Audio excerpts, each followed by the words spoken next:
Matematika adalah salah satu pelajaran wajib yang harus diikuti oleh siswa di sekolah, mulai dari jenjang SD dan juga SMP. Banyak siswa yang ketakutan menghadapi pelajaran matematika.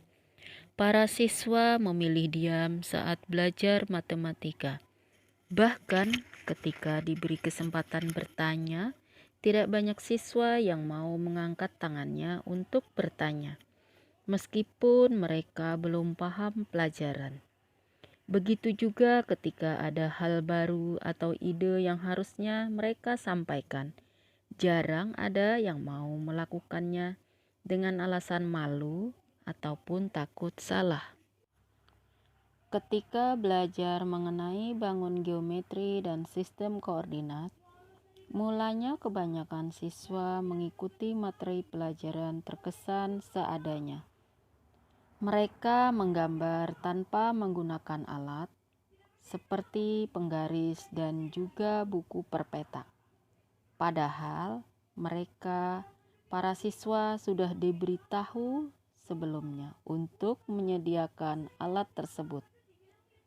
Alat peraga yang ada pun tidak semuanya tersedia di sekolah, seperti papan tulis berpetak.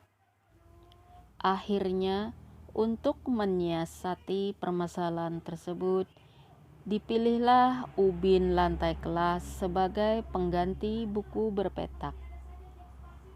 Hal ini dirasa sangat efektif karena ubin lantai kelas sudah tersedia di masing-masing kelas dan siswa tidak perlu membeli buku berpetak.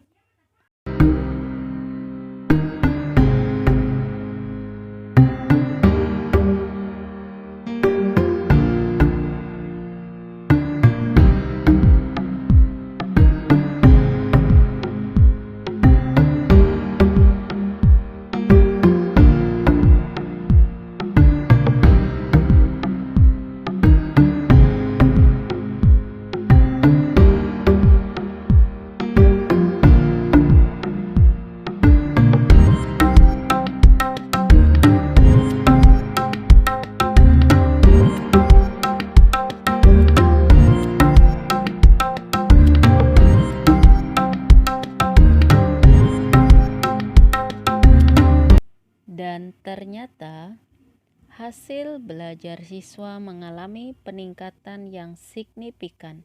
Begitu juga kemampuan keterampilan siswa bertambah baik. Nama saya Antung Fahmi. Setelah belajar matematika menggunakan media ubin lantai kelas ini, pemahaman saya yang mulanya lambat menangkap pelajaran sekarang lebih cepat paham. Dan ketika evaluasi, nilai saya alhamdulillah tinggi, dapat nilai 90. Dulunya saya takut belajar matematika karena bingung nggak bisa. Tapi sekarang setelah Ibu Tuti mengajar praktek menggunakan media ubin lantai kelas ini, saya merasa senang belajar matematika. Berani bertanya jika ada materi yang kurang paham. Nama saya Ahmad Susairi. Ketika menggambar bangun pada buku berpetak tanpa penggaris, gambaran saya kurang rapi. Tapi ketika menggambar bangun langsung praktik di keramik lantai kelas, menggunakan bahan yang ada di sekitar kelas seperti dedaunan, hasilnya lebih menarik. Memakai ubin lantai lebih efisien. Pengalaman belajar saya bertambah. Saya senang belajar matematika bersama Ibu Tuti, apalagi saat belajar berkelompok. Waktu itu, saat menggunakan media ubin lantai kelas, belajar lebih cepat paham. Praktek langsung, menggambar bangun lebih efektif, tidak perlu pakai buku, perpetak dan penggaris. Saya bahkan bisa menjelaskan lagi kepada teman satu kelompok, dan mereka jadi bisa.